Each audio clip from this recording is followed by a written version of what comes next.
Tell me about working with David Cronenberg. I mean, obviously, you know, one of the great auteurs of modern cinema. Why do you think he asked you to do it? I have no idea. It's just so bizarre to me. Because it's a straight offer. I'd never met him. You sometimes think it's about financing, just purely about that. When you think but it's like, how could it be about that? It's Cronenberg. He's never done that. And it's just, I don't know. He just had a feeling. Do you feel like that you have a duty or a responsibility to sort of support the kind of films that Cronenberg would be making? Because obviously, the fact of the matter is, people will come to see this because you're in it, in the same way that people would go and see it because it's a Cronenberg movie. Yeah, and it also kind of creates this weird sort of dichotomy, which hopefully won't cancel each other out. But I don't know. I don't know if I necessarily feel a responsibility for it. But whatever little power I have from doing a franchise, I want to channel it into that, because otherwise there's going to be a stranglehold on every single cinema with just movies that cost $200 million because so many people are invested in it. Sure. They need to get the money back.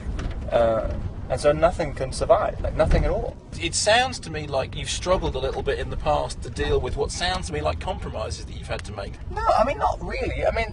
There has to be kind of, crowd-pleasing movies and stuff, but it just seems like there's becoming less and less of the other type.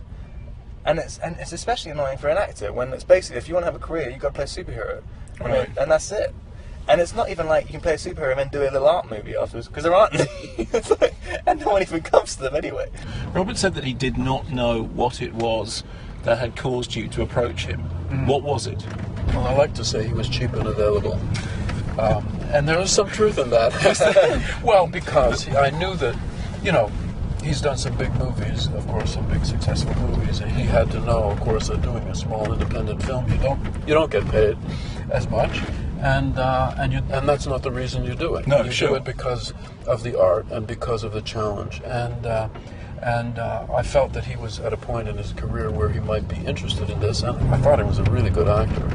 And it's obvious that he has incredible charisma. And then the basics, he's the right age. He can be convincing as a tough sort of intellectual wheeler-dealer. He was an actor in the real sense.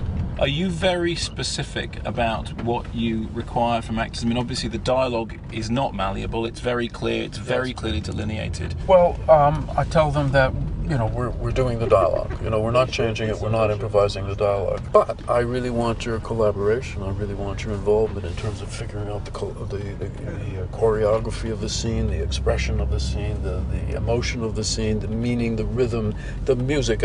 They're singers. It's like saying, okay, we're going to do a Bob Dylan song. Of course, we're not going to change the words. Everybody knows the words. Yeah. But you can sing it. Other than that, you can sing it any way you want. You can slow it down. You can speed it up. You can change the register. The instrumentation can be absolutely new and fresh.